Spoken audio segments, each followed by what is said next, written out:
為佇咧龍家102線橋卡休閒公園，以全新的樣貌變成全年齡攏會當來使用的德順路園。12號上午舉行開幕儀式，由市長黃偉哲甲儕位在地民意代表前來參與。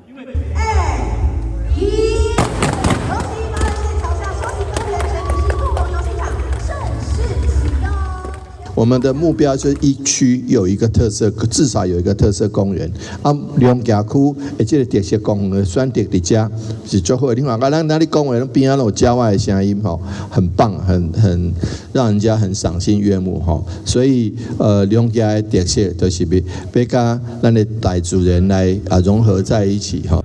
因為遊戲場位置就佇咧102線橋卡，拄好會當炸日頭，有微微的涼風吹過。